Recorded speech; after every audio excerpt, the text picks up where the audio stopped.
The Scott Ryfun Radio Show.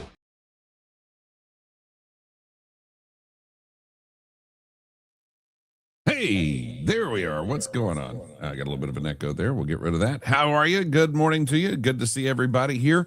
We are at, we've reached Thursday. Oh, I am not going to lie. This has been a very, very, very, very, very, very busy week. Had a lot happening. Obviously, the new position with Glenn County, and a couple of trivias this week, and trying to keep on top of doing things for you guys. It's been busy. It's been hectic, but it's been good because it's given me a little bit of a sample of what things are going to be like when we do get the radio show back up and running, which I am more than ready to do. I can tell you that right here, right now. I'm ready to have it happen, but obviously we're not ready just yet on the legal front. But we'll hopefully we'll get there. All right, let's take a look. See, number 8's reporting in. Good morning. We get our thumb from Paul McClellan, at which point we can get started. Mikey gives us a good morning. Again, one of the two hosts of Cinema Debrief, a fantastic film podcast that you should check out. 153 says, happy Friday Eve. Indeed. Greetings, program. There you go. A little Tron for you. And actually, I don't know if he's found us on the stream or not, but we had a regular listener who lives point, but Kevin would write us, and I would always think about Tron when he'd send an email. David from in North Carolina says, good morning. What is it? The early bird gets the worm, but the second mouse gets the cheese. Well, I will tell you, you want to hear a gross story? The day you strive to be the second mouse. I'll tell you a really gross story, and this will be good. This will be good for everybody who's having breakfast this morning, because it'll help reset your palate. When I first got started in the radio business, way back in the day, we were in the Causeway on WMOG. We're in the building right there on the marsh, and because of that, rats all the time, everywhere, no matter what. And you could hear them. I mean, there were nights, like at one point I was working the night shift, like I was doing 7 p.m. to midnight. And I remember walking out, and they're just rats hanging out in the front office, just hanging out. So finally, they brought in an exterminator, and the exterminator basically walked around and threw poison packets around. Poison packet up in the roof, poison packet in the closet, just poison packets everywhere. And so we wondered, well, is this starting to work? Is this going to happen? And of course, we did notice that it was working when one of the rats ate poison packet and died in the walls. Mm-hmm. And we really had no choice but to wait for it to just go away eventually. But we had a storage closet, and we opened the storage closet, and we found a rat dead that had eaten the poison packet. He's right next to the poison packet. He's dead, having eaten it and expired almost immediately. And as we opened the door, there was another rat eating the dead rat. So that's one of my favorite radio memories of all time. All right, let's see. 33 is accounted for. Joe says, good morning. Mr. Blocker says, good morning from out in Jessup. And look at there. The Jacksonville bureau chief is up in time for the program. Hope your knee is doing well. He has had, I guess in the last year, both knees replaced. And I got to tell you, if I've talked to people who've had their knees replaced, and what I have learned is, if you, we've got a couple of quick updates we got to get to. It looks like if you do the rehab and you do it right, then you are a happy person after having the knee replacement surgery. If you do not do the rehab and just go at it with great gusto, you will not have a great experience with the knee replacement surgery. Our former business manager, Bob Fell, back in the day, the late, great Bob Fell, had both knees done. And when I saw him after he had his knee, he was happy guy, just the way it is. All right, so we got some breaking news, unfortunately, out of Camden right now. We've got breaking news out of Savannah and Camden right now. One is 11th grader was hit by a car while waiting for a bus this morning. Of course, school's starting this week. I think Camden started yesterday. I know Chatham County started Monday. I think Effingham started yesterday. Glenn starts today. In Camden, Let me get my lips working here. Scrubby Bluff in Camden, 11th grader was hit by a car while waiting for the bus. They had to bring the helicopter and airlift him to Jacksonville, and certainly we hope that he is going to be okay. But obviously, very stressful time for those folks right now. Also, and this was posted at 6:00 this morning. So anybody, any Savannian with any update or knowledge, 95 southbound was closed near Ocean Highway this morning. And again, this was posted at 6:00. So this is not like a last night story or anything. GDOT reported that an incident closed the lanes near State Route 25 and US Route 17. So if anybody has, and again, if we have our Savannah contingent who joins us in the mornings, if anybody has any updates on that, please give us an update on that. And again, 11th grader hit by a car while waiting for a bus this morning in Camden County. All right, so let's see what else we have. Parquet. I don't know what that is. 160 president. Good to have you here. Pace says good morning. Roger says good morning. Karen says, and they're all doing it from the friendly confines of YouTube. And we do encourage people to go subscribe on YouTube. Also like the video. Like it every day. It will help out. And let's see. Good morning, folks. How does it feel only working for pay for only 40 hours? Don't get used to it. Well, but the thing is, it feels like more than 40 hours because I do all this in the morning. I mean, spend an hour show prepping and all that, and then do this and then go there. So it feels like more than that. But yeah, all they're giving me is the 40 hours of work. And thank goodness, because I don't know that I could handle much more. I will tell you this. Yesterday, I had to make the painful decision to stop doing trivia at Marsh's Edge. And it was one of those things I really thought when the county hired me that I'd have enough flexibility that I'd probably be able to slip out there and do that twice a month. But just watching the schedule, watching the workload, and watching, just meetings show up on your calendar, and you go, oh, I have that to do now that I didn't realize I was going to have to do. And sometimes you get a week's notice and that kind of thing, but it's still, there's a lot of outside the routine things that come up that I just knew were going to interfere with my ability to do that. So I told them we've got August and that's it. And I hate that because they're great people.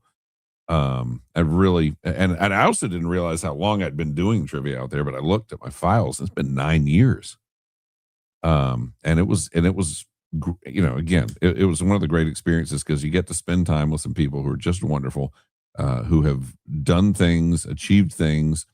And now they're just in a phase of their life where they're there to enjoy it.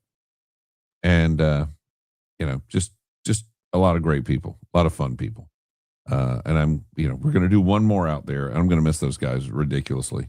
John says, good morning. We are glad to have you there, sir. Rossman 912 says morning and good morning to you. 188 checking in, 180's checking in, 137 is dragging this morning. Well, that's how it works. It's Thursday, getting close to the end of that weekend or end of that week. Linda says, howdy do from St. Simons. Becky gives us a big wave.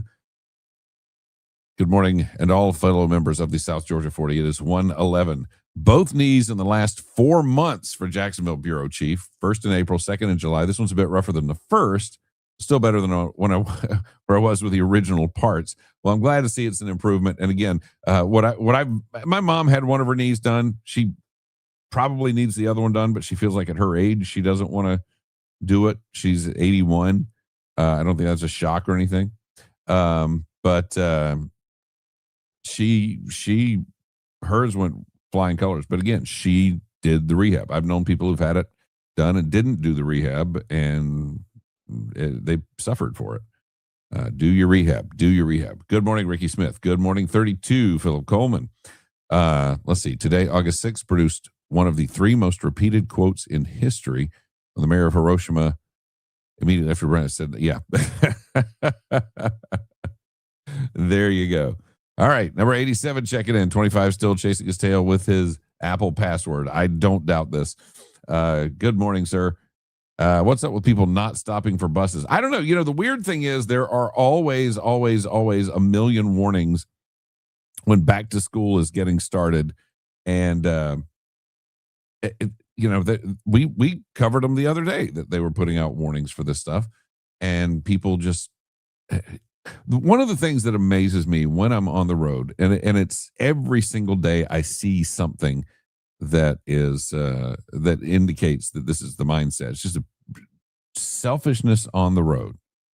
It amazes me that people kind of take leave of their senses, and people who are generally nice, kind, good, decent, and charitable suddenly become just incredibly selfish when they're on the road.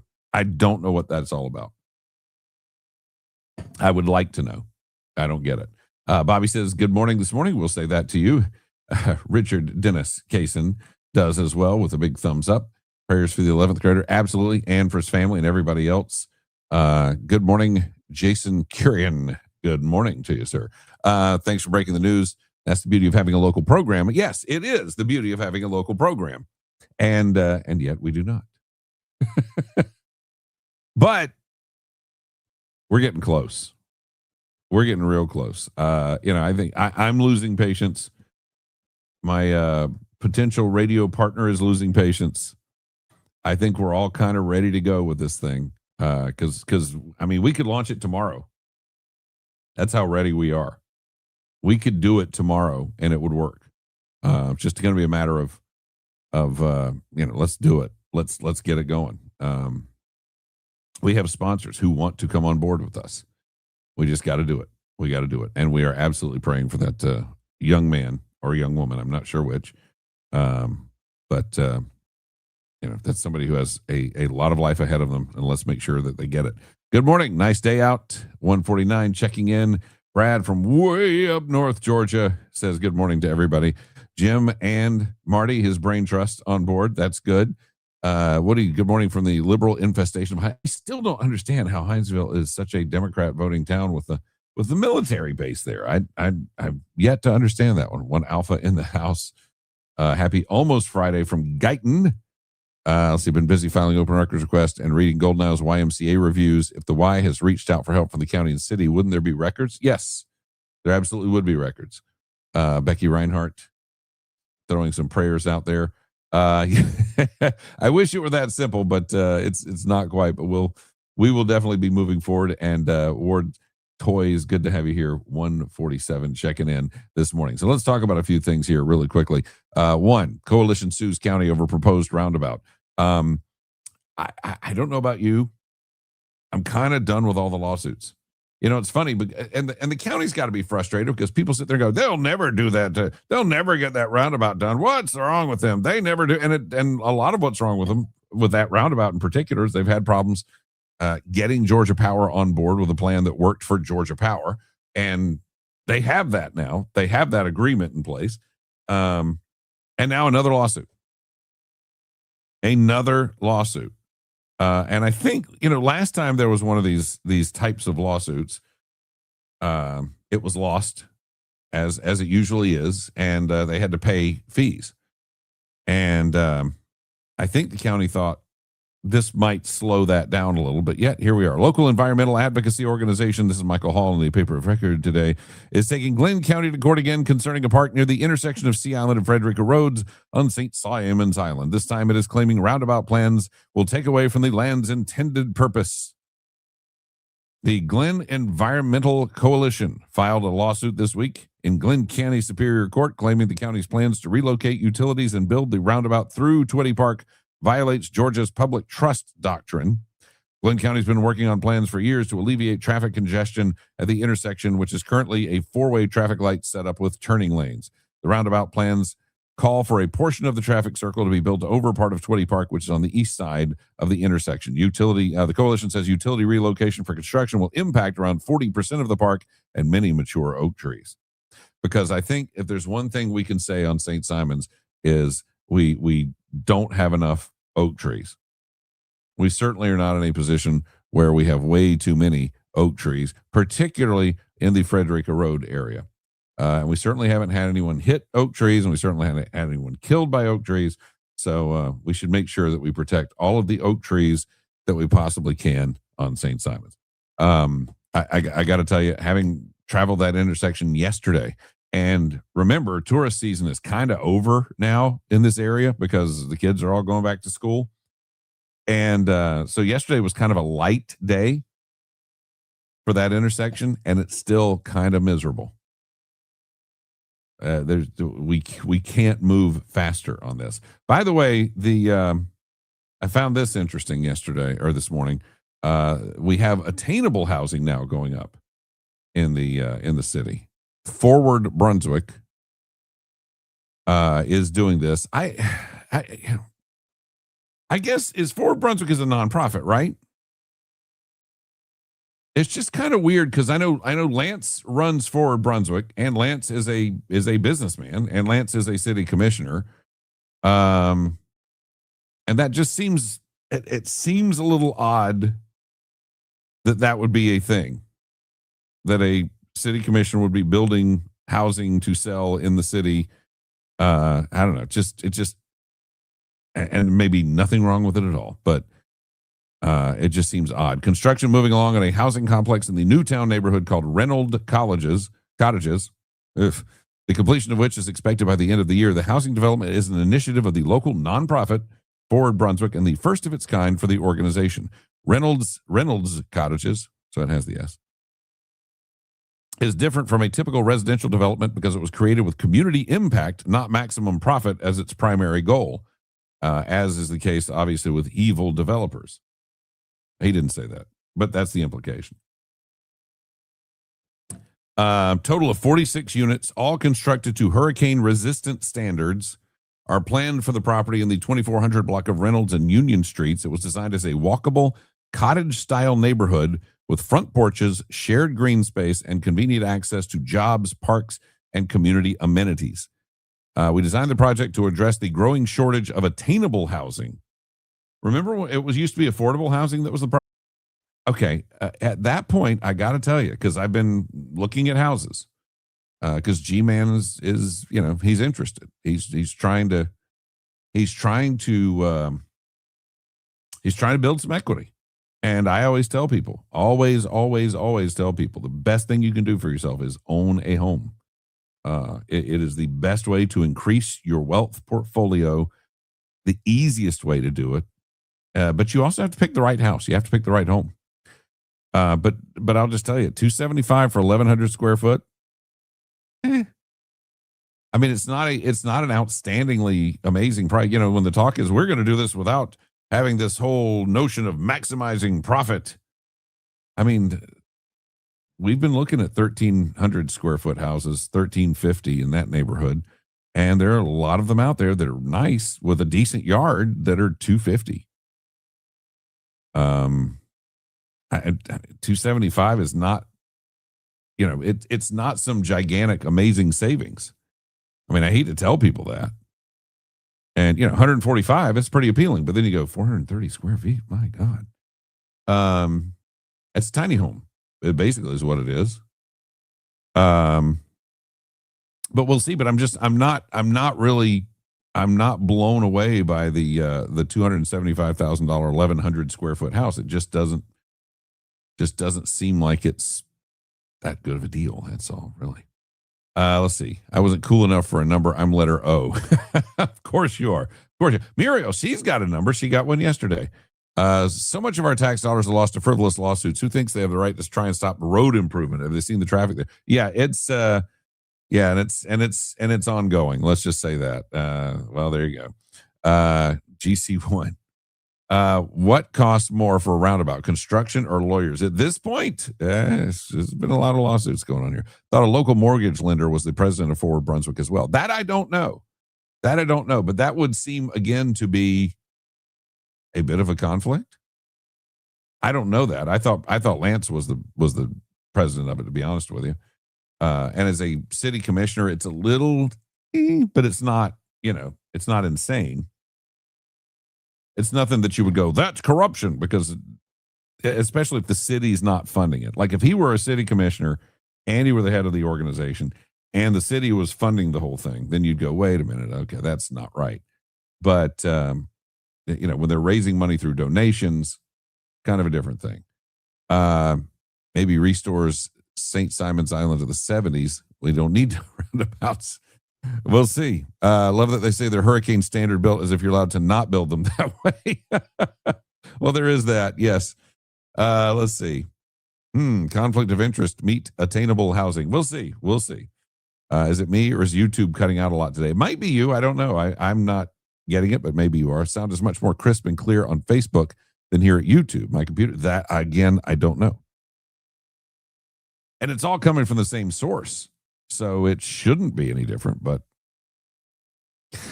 Shaz is cutting out. Well, maybe it's maybe it's the internet here, but I'm not getting any indication that there's an issue. Let's see. You can still get a house built for under $150,000, but it is basic. People always want new. Ew, some old couple lived here. Let's see. Good morning. Do you know anyone at CBP that works at the Savannah port? I have cargo being held hostage. I don't know anybody. I'm sorry. We'll be profiting the profits on that. Well, they're saying it's a nonprofit. They're saying it is a nonprofit. It is cutting out. YouTube is buffering a lot. All right. Well, I don't know what to tell you. And Bryant says YouTube is cutting out for me as well, but Facebook is clear, which means it's not Scott's. Okay. So what's going out here is fine. It's just YouTube having the issue. Okay. YouTube just cut out a minute ago. YouTube testing audience reaction or retention.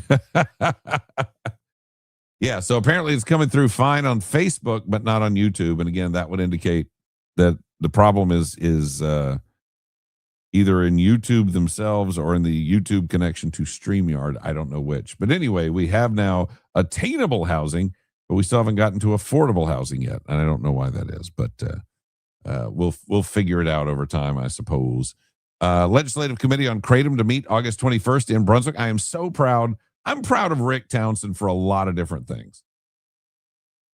I'm proud of Rick Townsend because Rick Townsend entered a House race that I don't think, when he got in it, I don't think anybody really thought much about his chances. Because he was running against Bob Duncan, and Bob Duncan was well financed. And Bob Duncan, had a lot of the right people in his corner and that kind of thing. And then Rick Townsend just went and beat on everybody's door. Rick Townsend worked. Rick Townsend did the work. And, the first thing he did, obviously, was get up there and start taking on Kratom because a local family lost a child to Kratom. And that will often motivate people to try to get legislation passed and that kind of thing. And he's been up there working hard on it. And now there is literally a legislative committee on Kratom, and they're going to have a meeting in Brunswick. It'll be the first time, as I understand it, that they've had a major legislative committee meeting in Brunswick. And that's pretty cool. Huge news here. Arrest made after a string of break-ins. This happened, I guess, in Saddlebrook. Is it Saddlebrook? I thought it was Shadowbrook. Is it Saddlebrook? Saddlebrook. Yeah. Okay. It's off of Kate. Police retrieved multiple stolen guns Tuesday night when they arrested two men for allegedly breaking into more than a dozen vehicles. The break-ins were reported Monday in the Saddlebrook neighborhood and at multiple other locations along Kate Road and Crispin Boulevard. So that Saddlebrook, down Kate, to Crispin. And Crispin really is just Kate continued across Old Jessup. So, but there are a lot of houses there, a lot of nice people there. That's kind of my stomping grounds, kind of where I grew up, in that vicinity out in Northwood Estates. By Tuesday, detectives had developed leads that identified the individuals believed to be responsible, a statement from Glenn County Police Department said. And from what I understand, there were people just literally in the criminal investigative division with the Glenn County Police Department who were just going door to door and knocking and saying, did you see anything? Have you seen anything? Do you have a camera? Do you have video? And this is what I was talking about yesterday. It's a great example of what I was talking about yesterday, which is people are going after these flock cameras on a constant basis. We've got to attack the flock cameras. And the flock cameras just take, they shoot your license plate and your make and model of your car as you drive past it on a public roadway. Which again is I'm not crazy about the idea, but at the same time, it is constitutionally protected. And what I said yesterday was that people who are all worked up about this don't seem to understand. Almost everybody nowadays has a stinking camera in front of their house, at least one. And they sit and record everybody who goes by. and they will gladly, if there's a criminal situation, gladly turn that footage over to the cops. And this is basically, they went door to door. Did you see anything? Did you see anything? Do you have a camera? Can we take a look at the camera? And they wound up getting one guy and brought him in, interrogated him. He confessed. He outed his other partner. They took SWAT and nabbed him as well. So 22-year-old Kendrick A. Warren of Goodyear Avenue in Brunswick facing 12 felony counts. What is wrong with me today? Felony counts of entering an automobile. 21-year-old Chance Jones of Glenn County, also wanted in other entering auto cases in Glenn County, facing 13 felony counts of entering automobiles, 1 count of possession of a firearm by a convicted felon, and collaboration between multiple divisions, Glenn County Police and Brunswick PD, again, because they did have to go into Brunswick to get one of the guys. So, everybody did fine work there and got this thing resolved quickly. That's the beauty of it, too. They didn't just do it. They got it taken care of fast. And what I was told yesterday was this is, as it says, when it says Chance Jones, who was also wanted in other entering auto cases in Glenn County, understand what I'm being told is this is going to, it's not going to end all car break-ins, let's be honest, but it is going to put a stop to a lot of the car break-ins that have been happening.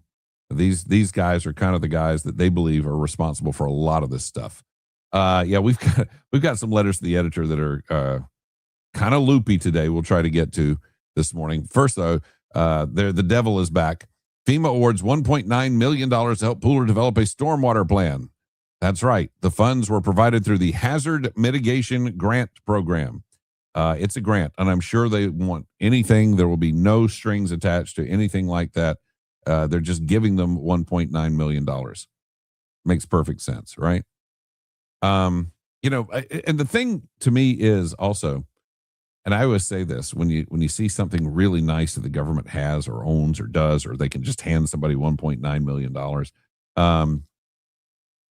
And a lot of times people say, well, I wish I could do something like that. I wish I could have something nice like that. Imagine what you could have if the government weren't taking everything away from you in the first place. $1.9 million grant, great for Pooler. And again, this is why I say, part of the problem with grants is if you don't go get them, you're behind everybody else. I don't fault local municipalities for doing it because A, the money's being appropriated, somebody's going to get it. And if they don't go after it, they're going to fall behind everybody else. Because their citizens are paying taxes that become these grants in the first place. I get why they're doing it, but again, it's all part of the devilishness, though, that is grants, which is, everybody has to have them. Everybody's addicted to them. Everybody's hooked on them. You have to have them now, or else. That's why all these municipalities all have full-time grant writers. They spend literally 40 plus hours a week seeking free money from the government, but it's not really free money from the government because you paid it. If we had a less oppressive tax structure, a lot of these things wouldn't need to be grants. And in fact, I will tell you again, we'd probably be better off because, as I've mentioned, every time money goes and sits on a desk, it gets smaller when it leaves that desk. And a federal grant goes to a lot of different desks before it makes its way down here. We would just be better off long term if everybody was off the grant train, but you can't just jump off of it. Again, that's the problem. That's why it's so devilish. State lawmakers discuss priorities at Chatham Area Republican Women's Luncheon. Jesse Petrie, Ben Watson spoke to the Chatham Area Republican Women. Again, Chatham Area Republican Women, great organization. Petrie said lawmakers accomplished a lot this year, pointing to a new law he says will give consumers more information about the shrimp they buy when they're eating shrimp, or whether they're foreign imports, where we have a whole lot of problems with quality, and very few were inspected by the FDA. And that's interesting to note, that the foreign shrimp not inspected by the FDA. Let's see really quickly. Yes, this one got me. I'll tell you what, let's go to, we've got a lot of comments stacking up here. Let's go to the comments. We'll come right back to all of that. Let's see. YouTube has been buffering in general. Yeah, I don't know what's up with YouTube today, and I'm sorry for that. The short answer is the nonprofit itself isn't a traditional wealth generating business, but a massive web of consultants, syndicators, contractors, and financial institutions are making millions. Legally, the nonprofit cannot distribute profits to shareholders or owners, but the development machine surrounding them is deeply lucrative. Sounds incredibly AI, but it is a very good thought. Let's see. We need a data center in Brantley to stop the buffering. There you go. That would work right there. Does anybody know if the Y will be bought by a city nonprofit so it will benefit the local people while the nonprofit gets rich off of crowdsourcing GoFundMe's? I'm sorry to say that out loud. You guys are killing me.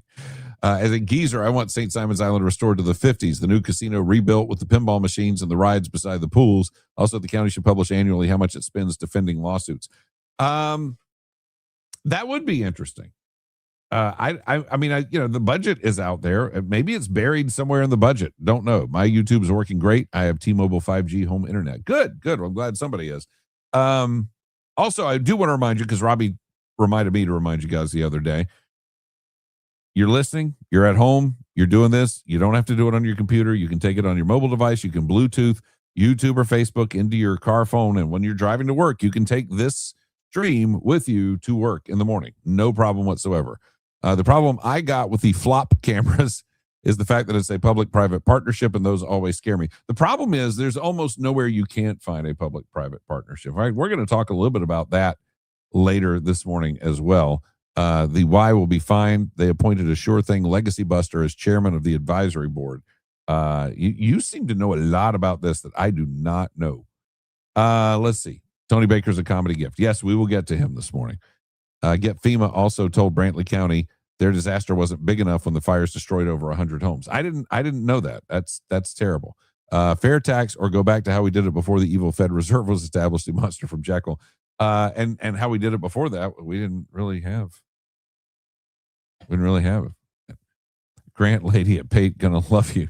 Well, no, I'm being honest. And again, I don't fault local municipalities for going after them, because again, the money's there. It's being appropriated already. It's somebody's going to get it.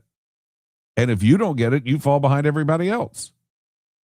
So again, I understand why it's become what it has become. And that's the thing, is really where it has to end is in Washington, and it has to end in Atlanta. But it doesn't end at the local level. You can't go, I'm taking a principled stand and I'm going to jump off of the bandwagon of the grants, because it's just not going to work.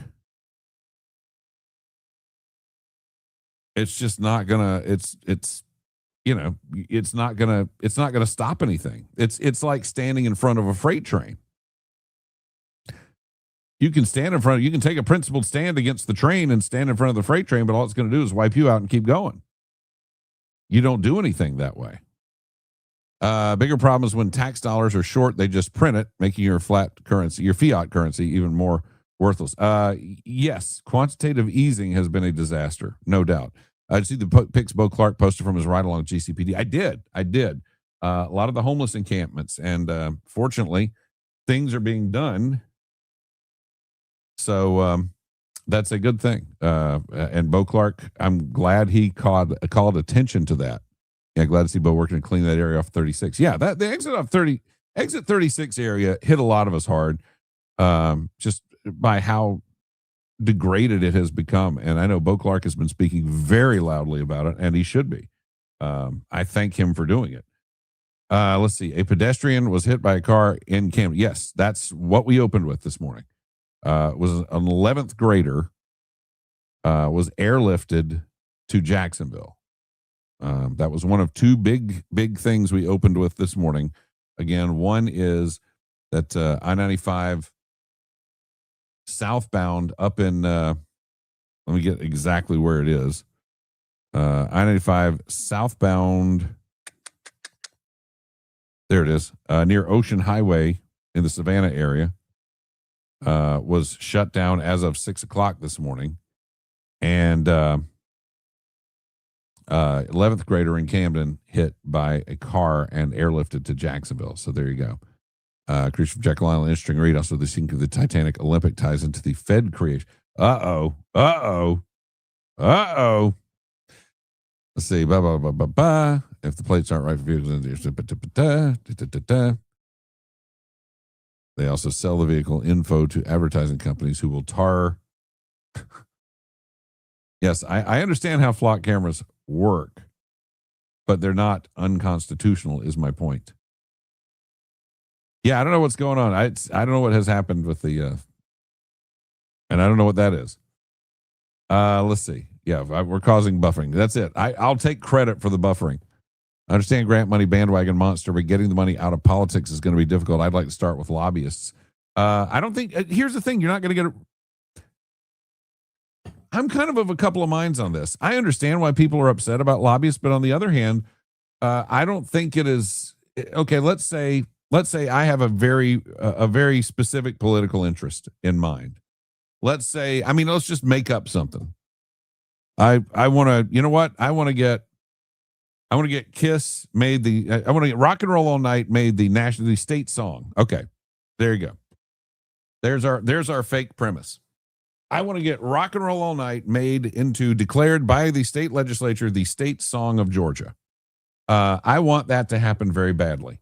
I don't have time to go to Atlanta, and I don't have time to write people. So I hire a guy to go up there.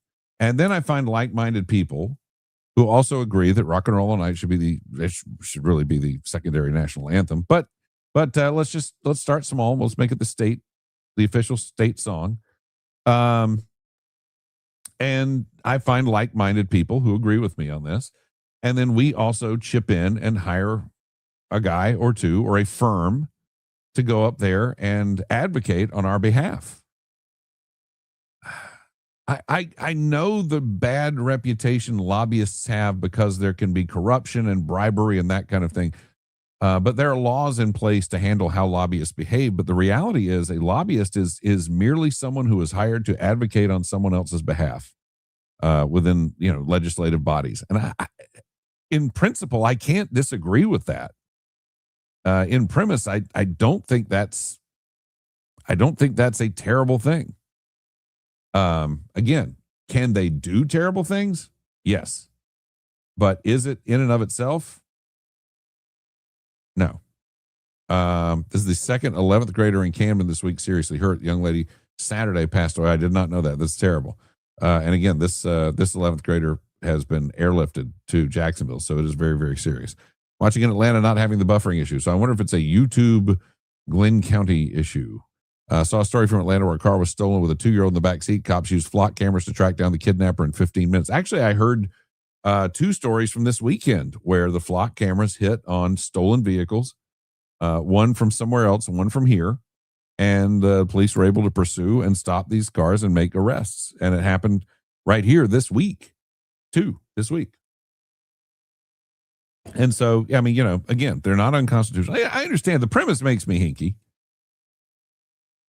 But in the overall, let's see. Repeal the 17th Amendment, eliminate a lot of laws. You know what? I'm very good with repealing the 17th Amendment. You know that it's funny because, we get these, we used to get a lot on Facebook. We'd get every so often, and I think it was the same person over and over again, but there'd be a liberal troll who would show up every day and just disrupt the chat. And then you'd eventually just figure out that this was somebody who was not actually the person they said they were. And then they'd come back as some new identity and everything. But I remember at one point, buffering, they're buffing in Guyton as well. Interesting. But I remember at one point I mentioned advocating for repealing the 17th Amendment. And they went, really? That's the thing? You really want to be known for that? You really want to stand behind that belief? It's like, yes, I 100% want to stand behind getting rid of the 17th Amendment. I think it's right. Okay, so it's Guyton's got an issue. Hardyville, South Carolina also has an issue, and I apologize for that. Let's see. Accepting a grant like Medicaid expansion is a moral decision.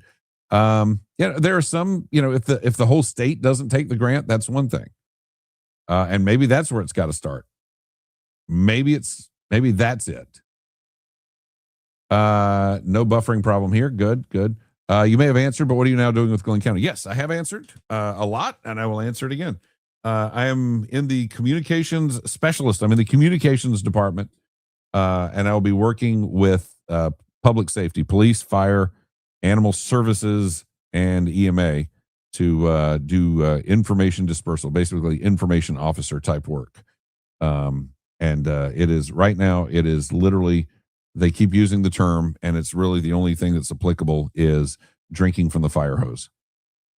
It's the amount of training that I'm having to do right now is insane. It's crazy. And I've got hours and hours and hours and hours ahead of me. Good morning. Good morning. Leslie, can we use the flock cameras to stop human trafficking? Start using them for serious crimes. I mean, if there's a vehicle, I mean, the thing is, a flock camera, it's only as good as the ability to read a license plate and a description of a vehicle. So, in other words, if a vehicle is, if they're looking for a vehicle because it's tied in with human trafficking, then yes, we can use flock cameras to stop human trafficking. But that's it, really. That's just, there's not much else you can do with those things. Let's see. Grants are one way the Fed bribes states into enacting legislation that people don't want. Well, exactly. That's the reason I say grants are the devil. Grants are the devil because there are always strings attached, and there may not appear to be any strings attached now, but at some point there will be strings attached. Sometimes there are strings just deliberately attached to the actual grant itself. There's a notice that in the last 15, 20 years, there's been a proliferation that all school systems now have their own police departments when that used to not be a thing at all. How do you think that happened? It happened with a grant. It happened with a grant. And the grant was in Georgia, and because I remember when they did it here, they will fund your department for $250,000 a year for 3 years if you will fund it for the fourth year for $250,000.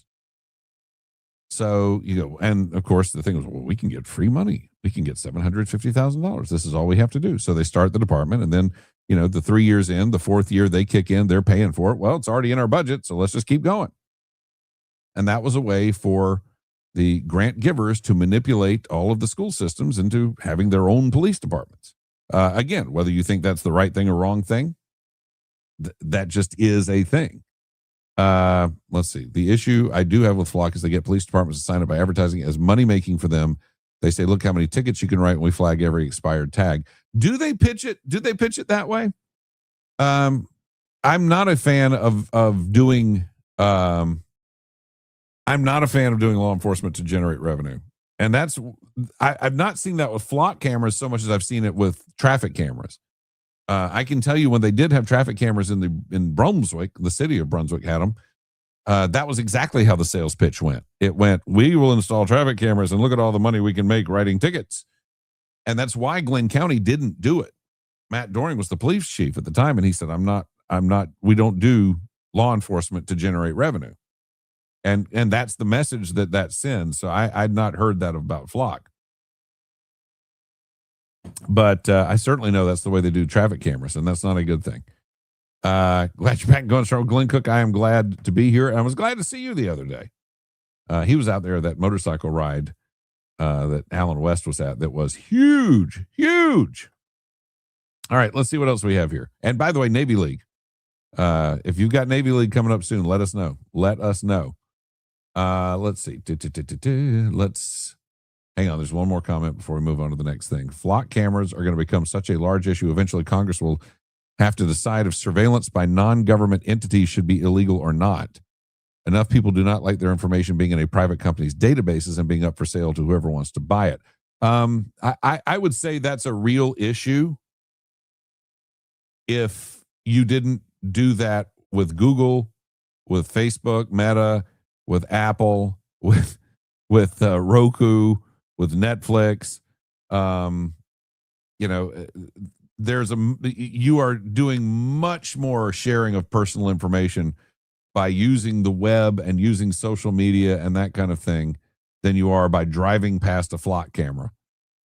Flock camera is not gathering a lot of information on you other than your license plate and your vehicle description. And that's kind of it. And not your specific one. Just the vehicle that it doesn't say, oh, there's Scott Riffin's car. It just says there's a car and there's the license plate and there's the make and model. And here's the time it went by. But surveillance by non-government entities, here's the thing. If it was a guy standing in the same spot as a flock camera, this is why I say this is an issue that has been adjudicated. If there were a guy standing in the same spot as a flock camera and he had a cell phone and he was doing video of every single car that drove by and recording their license plates and vehicle descriptions, it would be perfectly legal. If he's standing on public property doing that, it is perfectly legal for him to do that. If you're out in public, it's perfectly legal for somebody to do that. I could do it all day and stand at an intersection and video every single car that comes by and note their license plate and vehicle description. I'm not going to do that, but I have every right to. And, that's where, I'm not a huge fan of cameras everywhere, but at the same time, it's not illegal for people to video you in public. They have it every meeting I've been to. I don't think it should be for revenue. That's not what law enforcement's about. I totally agree with that. But I have not seen Flock being pitched as a revenue generator. I've seen traffic cameras pitched as that, but I've never seen Flock pitched that. But I'll take your word for that though. Let's see. Blind between Flock and traffic cams, it's going to continue to disappear. They're already using flat cameras to write tickets for being on your phone in some of the more northern. You're talking about flock cameras for being on your phone in some of the more northern states. Yeah, I'm not a fan of using a camera to accuse someone of a crime in and of itself. Would turn off on non-serious crimes. I only got stolen cars and warrants. Others would chase expired tags and stuff. All right. I have no opt-in option with Flock. No, you do. The opt-in option is you're out in public. Let's see. Supreme Court just hammered large-scale geofencing, and it may have some serious impacts on Flock and the effect, the way they have to gather info. They may have to only look at flagged vehicles. Well, that's the thing. And to me, that's like voice-activated devices. They always tell you the voice, it's not listening until you activate it. So, well, how does it know it's activated if it's not listening? Clearly it is. I don't know how you can only look at flagged vehicles unless you look at every vehicle to know which ones are flagged. I guess that's a thing that's going to be taken care of at several other pay grades above mine. So ICE protest, and this is beautiful. And, the funny thing is they made a big deal of protesters advocate against ICE activity in the Low Country. And, yesterday was Wednesday. We know that Wednesday is the designated Democrat protest day. So I don't know why this was a shock to anybody that this happened. Ridgeland, South Carolina, the story by Isabella Baez. A small group of protesters gathered on one of Ridgeland's busiest streets to advocate against recent ICE activity Wednesday. Now, let's be honest. Are they advocating against recent ICE activity, or are they advocating against ICE? Let's be honest. What do we really know? Advocates told WSAV this protest was a direct response to recent ICE activity within their own city. I have personally seen so many cases of family being apart. What? Not only because they're just going to their job. What? All right, I got to read that again. I have personally seen so many cases of family being apart, not only because they're just going to their job, Ramirez said. That's Catherine Ramirez, by the way. This town is made out of, like most of us, are immigrants. What? They're getting stopped because they have no seatbelt and no proof for anyone else to say otherwise. So their voice is just being stripped away. So they basically picked, I'm going to say they picked the least articulate person there. Maybe she's the only one who knew English. I don't know, but none of this is making sense. Some who drove by the protest cheered in solidarity. Meanwhile, others shared they agree with what ICE is doing and encourages the agency's actions. Others encourage it. Oh, this is not, well, Isabella. Maybe Isabella doesn't know English. One of the attendees shared that the protest felt personal to them. Okay. They said one day they came home and found out their neighbor was taken by ICE. That's right. ICE just showed up and took, it was like Close Encounters. Well, like Barry, little Barry, played by Gary Guffey, or Carrie Guffey, one of the two. Anyway, little Barry's in there playing. His mom, Jillian's doing art or whatever. And all of a sudden, they start coming. The lights are out there in the sky, and she's got to lock the doors. They're trying to get in through the vents and the air conditioner. And eventually they yank him out the dog door. Same thing happened to the neighbor of they here. One day just came home, found out, the neighbor's taken by ICE. Gee, what would the reason have been for the neighbor to have been taken by ICE? And here's what I love about this, by the way. During the protest, Ridgeland Police Department showed up and said they couldn't gather in that area. An officer said since they were on town property, they needed a permit. Duh. And that they couldn't have signs with profanity. Why was that not, by the way, in like the first paragraph? The officer told the protesters they could move to a different location, like a storefront, if they got approval from the business. Organizers said they tried to get a permit, but said they were told they didn't need one since they were under 10 people. I will admit we have some signs with a little bit of profanity. I understand that, Ramirez said, but for everyone else, everything else, I don't understand why you need a permit to kind of hold it up for a couple of moments. Again, we're not really doing much. We're not egging anybody. We're not saying much. Then why are you even doing it? But beyond that, I find it interesting that they are out there breaking the law in order to protest in favor of allowing people to continue breaking the law in this country. That is fascinating to me. And, you talk about just having like a set of situational ethics. Like, well, I really believe in these things and I'm very moral and ethical, but then never mind. Never mind. Let's see. Bryan County's been using drones to catch people on the phone in Richmond Hill. Wow. That's a serious use of a very expensive piece of equipment that I don't know. I think is great. I don't know about that. Let's see. Blocker facing the rear vehicles when they pass, a huge tool for law enforcement looking for amber and silver alert vehicles by license plate. And again, we in Glenn County got 2 this past week, stolen vehicles. One from somewhere else, one from here. Both were gotten because flock camera hit on them. Getting rid of grant money and NIL. Good luck with that. Yeah, NIL is another thing.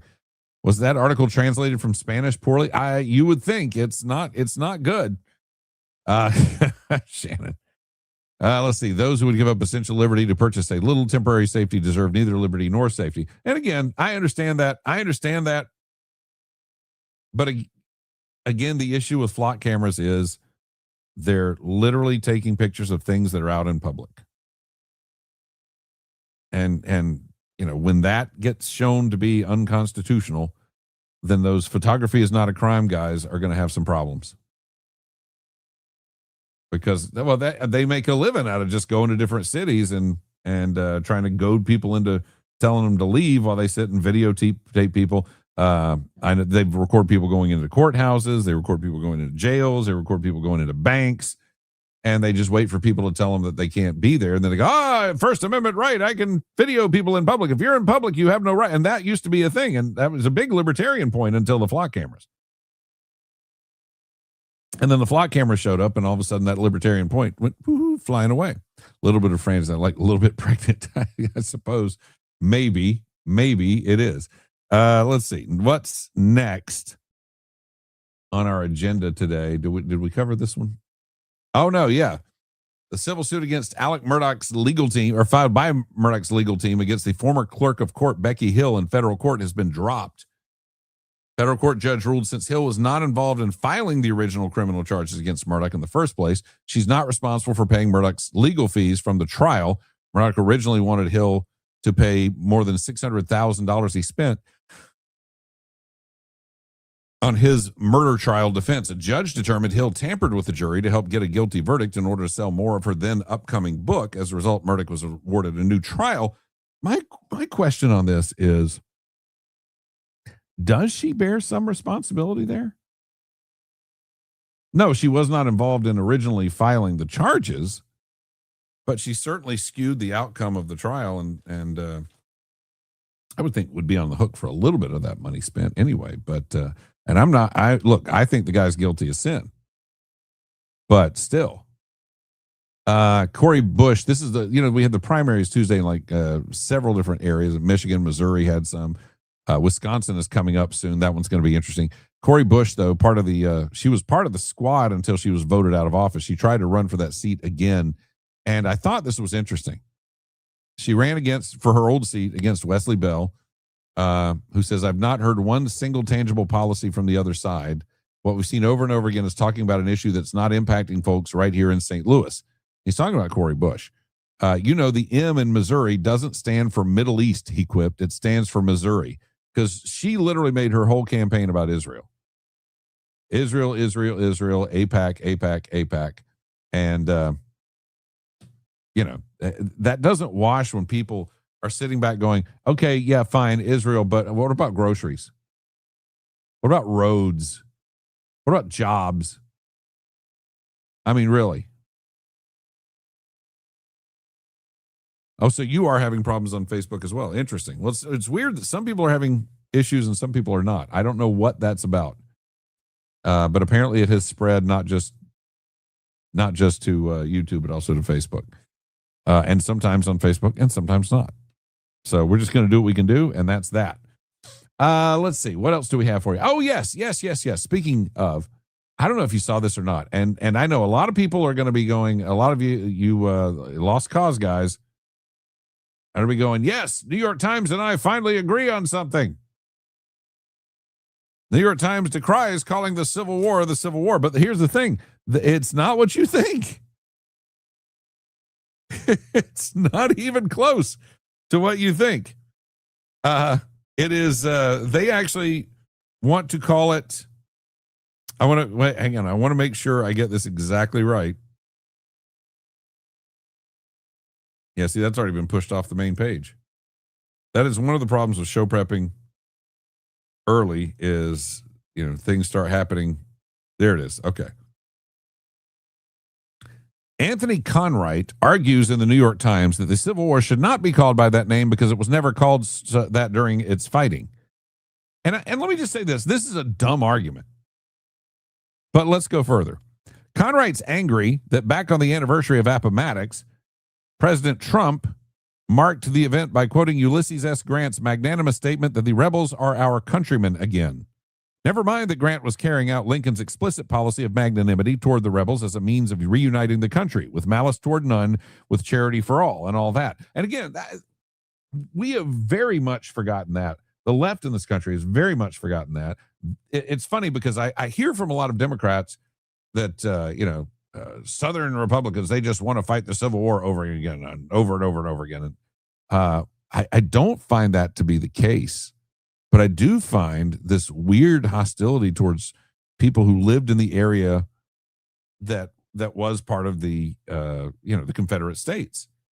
And it really is this thing of we've got to crush those people, which I don't understand. We've got to crush those people because they were the ones who tried to preserve slavery, et cetera, et cetera.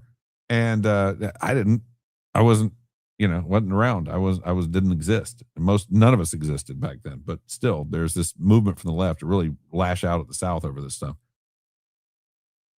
But let's go for but again, people don't seem to remember that when the Civil War ended, there was very much, and that's why you have these statues and that kind of thing, is there were decades of let's reconcile, let's get back together, let's welcome each other again as brothers once more. And that's why those Confederate statues were put up in parks and that kind of thing. And buildings were named after people in the Confederacy, and army bases were named after them, that kind of thing, because it was in the spirit of creating a sense of renewed national unity. Nothing wrong with any of that. Even more ridiculously, Conright argues that calling the conflagration the Civil War somehow diminishes the evil of slavery abolished after the North's victory. This is from the piece. As Mr. Trump and his allies try to whitewash the January 6th, 2021 insurrection, we should return to an older and far more accurate name for the Civil War. We should once again call it the Slaveholders' Rebellion. If a country unquestioningly adopts language that obscures its bloodiest crimes to absolve their worst perpetrators, how can we expect successive generations to remember the new assaults on democracy without deploying equally forgiving language? Of course, during its fighting, the Civil War wasn't called that with capital letters because it was still being fought. And again, the argument that it wasn't called the Civil War during the Civil War is just stupid. Let me go ahead and write you a little bulletin. World War I was not called World War I while it was being fought or for the next 30 years after that, because there was no World War II for the reason it was just the Great War after it was over. But generally, you don't name these conflicts until they're over. It's kind of dumb to name them while they're going on because you don't know everything about, you don't know all the aspects of the fighting and the outcome and all of that. Of course, during its fighting, the Civil War wasn't called that with capital letters because it was still being fought, but it was certainly acknowledged to be a civil war. For example, here's how Lincoln described the conflict in the Gettysburg Address. Now we are engaged in a great civil war, testing whether that nation or any other nation so conceived and so dedicated can long endure. The other thing that I don't think people remember, because there is this notion that the evil South seceded to keep all their slaves, and everybody in the South, that's why they fought, and everybody in the North fought because we had to eradicate slavery. Nobody seems to remember that there was a giant riot in the middle of New York City. A giant riot in the middle of New York City because there was conscription going on, and young males in New York City did not want to be drafted to fight on behalf of slaves. They didn't think much of slaves. There was a huge riot in New York City. I was reading about it in a book, and the book was fiction, and I went, well, that can't be real. He had to just throw that's an embellishment. I looked it up, and I was like, holy cow, there was. It wasn't this. The 1619 Project folks would have you believe that it was these benevolent people who were fighting against racism versus the horrible people fighting for racism, and that's not what the Civil War was at all. Why do they keep moving here if they don't like us? There you go. There's a fine question. Hang on a second. The difference is private versus government. A private individual bears no responsibility to uphold another's enumerated right. The Constitution does not grant rights. It limits governments. I know all of this. A private person videoing on the side of the road is different than the government collecting data. Okay. A private person videoing on the side of the road is not different than the government also videoing on the side of the road, though. That's what you have to understand. I get where you're coming from, but the reality is if you are in public, the thing, you're moving the focus a little. When a guy stands out in public and videos someone, you're not saying this guy has a right to do this thing. What you're saying is the guy being videoed has no right to privacy when he is out in public. And so that, the establishment is you don't have a right to not be seen in public. If so, then they would have invisibility cloaks and you could just wear those everywhere you go. But yeah, I mean, again, it's not this guy has a right to do this and the government doesn't have a right to do this. It's you don't have an expectation of privacy when you are on the road because you don't. Let's see. Take it as a compliment. So much buzz. You're bogging down the system and causing buffer. There you go. I'll take that. You already named the Iran war Ralph. Ralph is probably a pretty good name for it at this point. And again, look, I'm all for doing regime change in Iran. I'm all for ending what's going on over there, but we're not ending it. And when they launched it, what I said was get in there, get it done, get quick, get out, and be done. And instead, we didn't. We just and then we negotiate, and they go, "Oh, we're close to a deal. Oh, we got a deal." Okay, we don't really have a deal. Wait, we've got a deal. No, we don't have a deal. Never mind. World War II wasn't called World War XI until we elected an idiot bartender TikToker to Congress. Well, I think Ilhan Omar is the one who called it World War XI, though. Let's see. There were bills introduced in Congress to do what England and France did. Their governments bought the slaves, then freed them. There was large opposition in the North to this. Yeah, and let's also say of the North that one of the biggest industries post-World War II in the North was the slave, not the slave trade, sorry, was ivory, was the ivory trade. And every bit, 100% of the ivory trade was dependent upon slave labor. It was just not American slave labor. It was African slave labor. So the Northerners did not, in principle, have a problem dealing with slaves. and that's a problem. But again, yes, that's true. If you do have an issue with the flock cameras, remember, and you have a desire to have privacy in public, I got you covered right there. We can outfit you with flock foilers, and that will create your expectation of privacy in public because people won't know who you are. And yes, if you need to tape this over your license plate, you can give that a shot as well. Just that simple. Let me talk about AI for just a second. AI, and I'm trying to dash through this because I do need to get to work the other job. So I'm going to try to knock this off by 8:30, but we'll see. AI can be a great tool.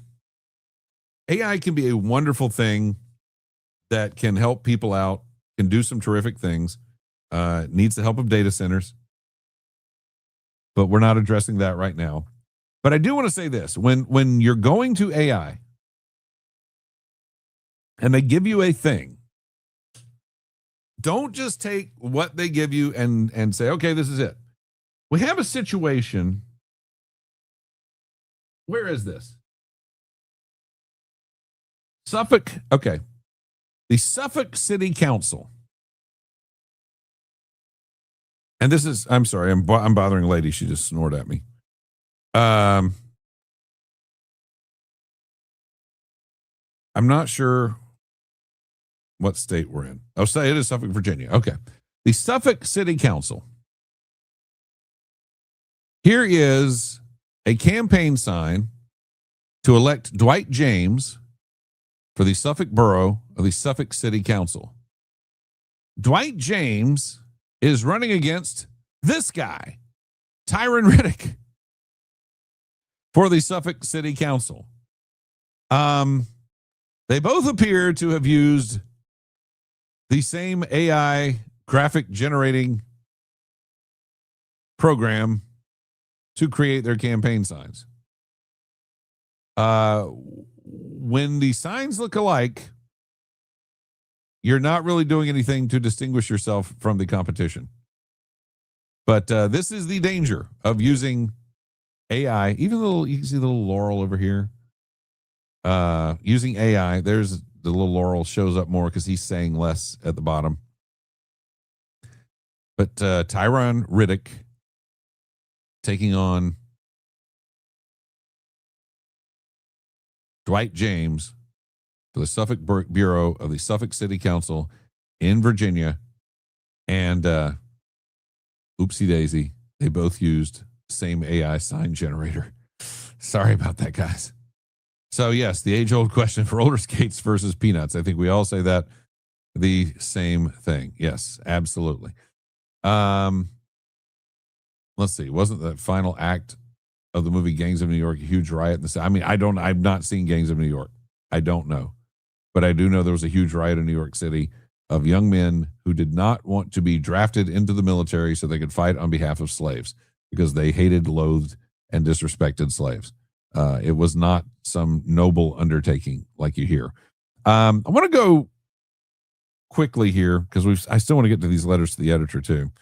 But I've got a thing from Scott Lincecum. I've been talking about the number of stakes that the federal government has taken in various private businesses and how I find it very disturbing that our government has done what they've done by taking, again, ownership stakes in private businesses. You know, we are watching a situation where we're watching a situation where the Democrat Socialists of America are taking over the Democrat Party, and we're sitting back on the sidelines going, boy, those Democrats have got some problems because the Democrat Socialists are moving in and socialism is bad. And we all know this, but at the same time, we are actually not really having a problem with our government being socialist. And yes, I mean, one of the big indicators that you're in a socialist country is the government is controlling the means of production.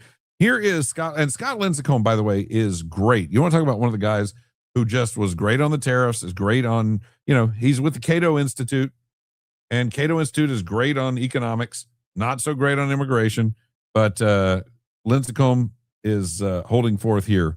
Check this out. The reality is that since last June, we've gone from the government owning 0 shares in 0 private companies to now owning equity stakes in 30 different companies. Some cases, the government's now the largest shareholder. As that Bloomberg story indicated, often these equity stakes are coerced. If you want your subsidy, if you want your contract or your permit, or if you don't want the president, in the case of Intel, to call your CEO a Chinese agent, you better hand over those equity stakes. It's a big, big problem, and it raises massive economic questions about capital misallocation and cronyism. The government is both a shareholder and a regulator. It's a huge issue. We're not talking a lot about it. We're not talking about the legal authority that the government is acting here. In a lot of cases, that's very murky. So there you go, Scott Linscomb. The government now has taken an ownership stake. A year ago, 0 ownership stakes in companies. Now, 30 companies they have an ownership stake in, and in some instances are controlling entities. This should not be. This is not what we're here for. It's not what we're doing. This is not free market. Sorry, it just is not. Let's see what we've got here really quickly. I had 8 ancestors that fought for the Confederacy. Only 2 made it home. I don't believe my ancestors died just for someone else to keep a person in slavery. I believe they were fighting for their home. No, exactly. I mean, look, most of the people who were fighting were not slave owners. The overwhelming majority were not slave owners. They were people fighting to keep their home. They were fighting an invasion, basically. That was how they viewed it, and we have to understand that. It's funny how we try to view history through some people's lenses, but not everybody's lenses. And I think, the more lenses, the better, and particularly when people who actually have knowledge of the actual facts can provide those lenses. A new drinking game. You drink every time Ryford rips his cup and doesn't take a sip. Let's see. That's a sip. All right. So you don't get to take a drink then. I hope nobody's playing a drinking game at 8 o'clock in the morning, by the way. I hope nobody is playing a drinking game at 8 o'clock in the morning. So one of the things we haven't really gotten into was the Michigan Senate race and the primaries that happened. And one of the things that has happened is Abdul El-Sayed has won the primary for the Senate in Michigan. And one of the reasons I think this is interesting is the guy is he now says he's not a socialist, but he seems to be part of the contingent. He's had Hassan Piker out there doing his thing. And Hassan Piker is an avowed. Hassan Piker is a great example of the type of socialists we have. The type of young socialists we have is very wealthy family, very wealthy background, very wealthy guy, wants socialism, but in reality, he does not think he will experience the effects of the socialism once it is implemented. So he'll be okay. That having been said, Abdul El-Sayed won by less than a percentage point. Now, why is that significant? Because going into primary day, he was said to have a double-digit lead. He was said to have a double-digit lead going in. He won by less than 1 point. The surveys, the polls, they were wrong. But listen to something he said. I found this interesting, and I'm going to tie this back. I'm going to make a connection that I don't think anybody else is making. Mike, I'm going to say right here, I know you're going to say no because you're a coward. 5 debates, all right? Yeah. If you're willing to stand with me. He is referring, by the way, to Mike Rogers, who's going to be his Republican opponent for that Michigan Senate seat. And honestly, with this guy in the seat, or this guy in the nomination, Mike Rogers actually has a chance to win in Michigan now. Mike, I'm going to say right here, I know you're going to say no because you're a coward. 5 debates, all right? Yeah. If you're willing to stand with me and have a conversation, you and I both know that you will wither in front of your own crimes. But I'm going to make sure Michiganders know about them. Because at the time we're done, you are not going to have safe quarter from people holding you accountable to what you've done for them here in Michigan. We will send you back to Florida where you belong. Now, this is the reason I find this interesting, not just because he's out there, doing his thing. we had a pretty good chance. Went, Michigan is broken for Trump, but they don't do a lot else at the statewide level. That is, I mean, Senate wise and that kind of thing. Not a real good history of it, but they have a much better chance now to win. But anyway, he says that Mike Rogers will have no quarter. And I don't know if you heard that or not. And the only reason I mention this is because I don't hear anybody's heads exploding this morning. Remember when Pete Hegseth said there would be no quarter for drug smugglers and terrorists and that kind of thing? And everybody exploded and said, well, no quarter means that you'll kill them. That's the meaning of that. That's what no quarter means. If you say no quarter, you mean... And of course, you're like, well, no, colloquially, we don't mean that now. We just mean you're not going to have a place to hide. That's normally what people mean when they say no quarter. But when Pete Hegseth said it, no, the literal definition of that is you're going to kill them. And you're saying you're going to kill them. I don't hear anybody saying Abdul El-Sayed is going to kill Mike Rogers. I don't hear anybody's heads exploding because he used violent imagery of murder and death. But he used the exact same language Pete Hegseth used. So if you don't think there are double standards out there, that's another great example of the fact that there is. I'm going to Eric Erickson for a second here. Eric Erickson talking about Ossoff's campaign. Now, Ossoff is in the lead. And, that's the thing. We have to accept that he's in the lead and we have to respond to it now. And look at this weird shell formation I found in the sand this morning. Yeah. They didn't get crazy about that either. Yeah, exactly. But this is the thing. Eric Erickson makes a very good point about the Georgia Senate race and John Ossoff. And again, this is not, understand, this is not he's not doing a pro Ossoff thing. He's just telling the reality as it is seen in the hinterlands in Georgia. His constituent services he's learned. You talk to farmers in South Georgia, they can get him on the phone. They can get his staff on the phone. They can get help. You talk to Republicans in Houston County, very Republican part of the state. They know they can reach out to Ossoff, and he doesn't care that they're Republican. If they need something, he's going to get it done. Ossoff is in, and Ossoff understands, the goal is to convert. I've always called Georgia the Democrats, I've always called the Democrats Georgia's psycho ex-girlfriend, because we rejected them.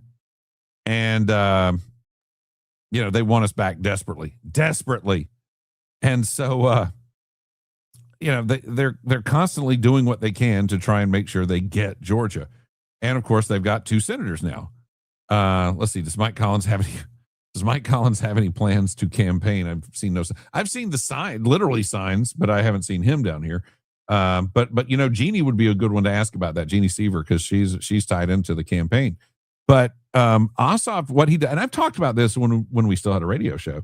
I talked about this a good bit. Ossoff does a really good job of trying to play the middle. All of his press releases find a way to have it. Now, I do not doubt he is a lefty. I do not doubt that he is pretty far left. But when he handles himself and when he expresses himself in the state, he is always very careful to kind of both sides it.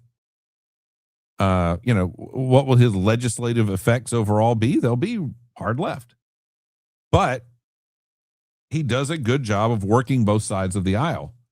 And you have to be careful about that when you've got him doing it, because that means there are farmers out there in the hinterlands that say, well, I know Ossoff. I know him. I know he'll, he's come through for me before. He's been in contact with me. He's tried to work on my behalf. And for that, they will give him the benefit of the doubt. And that is one of the things that Mike Collins is going to have to be cognizant of. And he's going to be up against. Chances are no one's playing a drinking game for Scott. Chance someone's playing low, but never zero. Okay. Gotcha. Yeah. Well, that's true. I don't ask these questions. So I just do the program and you guys do what you got to do. Donald Trump yesterday, for whatever reason, the WNBA thing. What is her name? The blonde, the pointy one. What's her name? I can't even remember her name now. She's great though. And she of course been coming out against the trans athletes in women's sports, which again makes sense. Trump actually just kind of nails this in a way nobody else had the platform to nail it. Go. And I'll tell you what, if I were ever, I'd be the greatest women's basketball coach in history. Because I don't like LeBron James. I like Michael Jordan much better. But I'd go up to LeBron James. It doesn't matter. I say, LeBron, did you ever have any desire to be a woman? Because what I'd love you to do is star on my team that I'm building up. I will have the greatest team in history. They'll never lose. Nobody will come within 70 points of this team. Now we have to change that, and we have to make it okay to talk about it. Yeah, Sophie Cunningham, obviously, because when Sophie Cunningham talks about it, everybody tries to cancel her, and that's what he's talking about. But yeah, I mean, literally, if LeBron James tomorrow, and this is the mindset of the left, and this is the thing that we're talking about, and we're opposing. If LeBron James tomorrow decided he is a woman, there are people who would advocate for his ability to be a WNBA player and play in the league and probably not even have to shave his beard off. If he stood up tomorrow and said, I realize I am a woman, he'd have another career and he could he could play till he's 70 and still beat everybody in the WNBA. Which is not fair. I think most of us would agree, not fair. And really what has to happen is we have to have a great NBA star who does just decide one day they're going to do this. They're just going to break a few things. They're just going to stand up and go, you know what? I'm not taking this anymore. I am going to be a woman. I am a woman now, and that's all there is to it. Trump has fired up the hate for Sophie now. That well, again, anything Trump says, they hate no matter what. Collins has been on the road campaigning every day, not hard to verify. But the question is where? There's campaigning. It's like when I was a junior in high school, one of the things we had to do was we had to get involved in a political campaign. This is junior in high school. Get involved in a political campaign. And so we went down to the Republican Party headquarters and I want to help out Mac Mattingly. And so they gave us a bunch of bumper stickers and said, here, go give these out. Find a good place where there are lots of people to give them out. And so what did I do? I said, lots of people. I know where that is. That's the mall. So I went to the mall and I stood outside the mall and I gave out Mac Mattingly bumper stickers. I don't know that I was reaching the people I needed to reach being at the mall. There were people there, but it probably wasn't the right spot. Of course, Glenn County probably wasn't the right spot because I think he had Glenn wrapped up. But obviously, White Fowler had more of the peanut contingent than Mattingly did. But there's a difference in going out there and campaigning and going out and campaigning the right places the right ways. And I have not paid enough attention to his campaign to tell you one way or the other. But I can tell you that we've had both gubernatorial candidates down here and we've had neither senator candidate down here in a while. Although of the two, Collins, I think, has been here the most recently. But yeah, that's what that is. Now we have, let's do one more. Let's do Scott Jennings really quickly. Because Scott Jennings, again, makes a good point. Because you always hear about having to have these political parties be big tents. And I've always told you, I reject the big tent idea. And it's not that I'm certainly not one of those guys that I want to expel people for ideological purity or anything like that. Because I think there's room for different ideas, but sometimes the big tent is too damn big. Scott Jennings points this out. Scott Jennings, your response to what Senator Sanders had to say.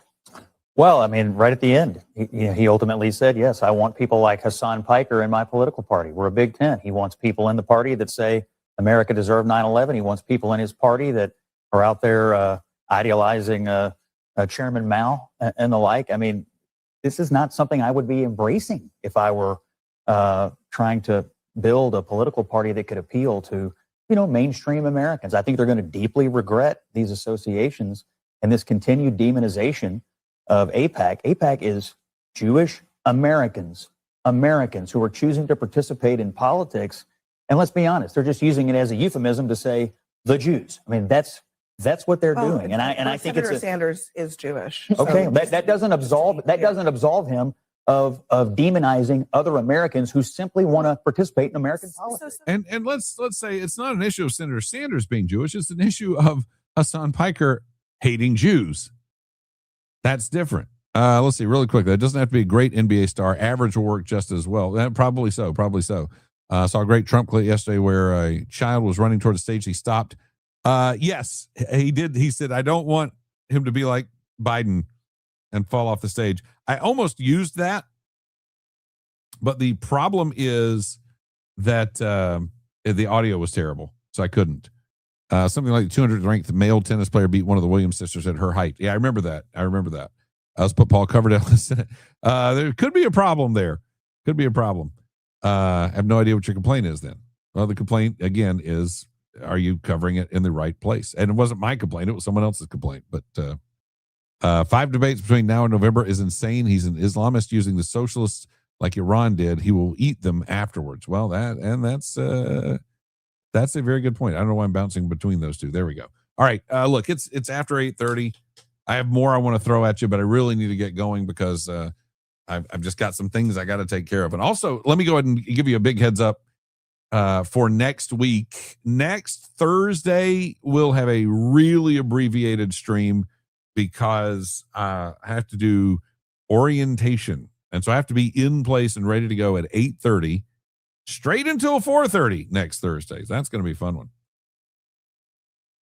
But anyway, I'm going to go ahead and end this now so I can finish up, hop in the car, head over there and do lots and lots and lots and lots and lots and lots and lots of training. It's really kind of staggering the amount of training you do have to do. I'll just say that. And here's the thing is I'm sitting doing all of this stuff. I'm sitting back going, all right, because my brain works that way. All right, what of this is necessary? What's unnecessary? And I don't know of anything yet that's unnecessary that I've run across. So it's, you just have to do it. So anyway. Oh, orientation. That'll be the secret hand. I finally get to learn the secret handshake next Thursday. Well, I can't wait then. I can't wait. All right. Got to get out of here. Got to go train. I will be back tomorrow morning. Hopefully you will be there as well. We'll be here at 7:00 and we'll start having fun again and say hey to everybody and just have a good old time as we've been doing. And hopefully very soon I'll have news on a return to radio. But just know that is being worked towards and great strides have been made. We've got something really good. And I hope to be able to share it all with you very soon. That's what I'll say. All right. I'm getting out of here. Have a great day. Be safe.